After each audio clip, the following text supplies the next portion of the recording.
Hi friends, welcome back to channel. Friends, ఈరోజు మన వీడియోలో ఆర్టీఈ 2009 విద్యా హక్కు చట్టం 2009 ప్రకారము ఉన్నటువంటి వివిధ సెక్షన్లను పార్ట్ 3 వీడియోలో చూద్దాం. ఫ్రెండ్స్, 1 నుంచి 29 వరకు గల సెక్షన్లను పార్ట్ 1 మరియు 2 వీడియోలలో అందించడం జరిగింది.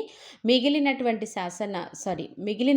సెక్షన్లను పార్ట్ 3 వీడియోలో చేయడం జరిగింది. ఫ్రెండ్స్, సెక్షన్ 30 ప్రాథమిక విద్య పూర్తయిన వెంటనే ధృవీకరణ పత్రం ఇవ్వాలి అన్న అంశాన్ని తెలుపుతుంది.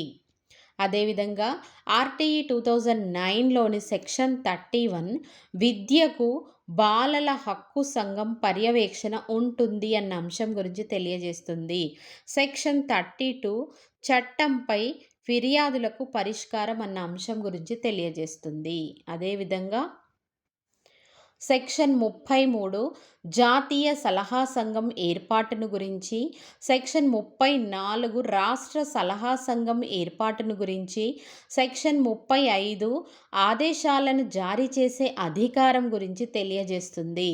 సెక్షన్ 36 నేర నిరూపణకు ముందస్తు అనుమతి ఇచ్చిన తరువాతే ప్రాసిక్యూషన్ చేపట్టాలి అన్న అంశం గురించి వివరిస్తుంది.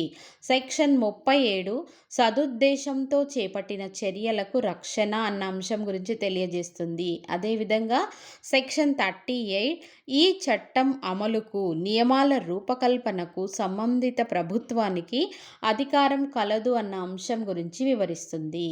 ఫ్రెండ్స్, వీటితోటి ఆర్టీఈ 2009లో ఉన్నటువంటి 38 సెక్షన్లను గురించి వివరించడం జరిగింది. ఫ్రెండ్స్, ఈ వీడియో కనుక మీకు నచ్చినట్లయితే లైక్ చేయండి, షేర్ చేయండి. అదేవిధంగా ఇటువంటి మరిన్ని వీడియోల కోసం నా ఛానల్ని సబ్స్క్రైబ్ చేసుకోండి. Friends, thank you.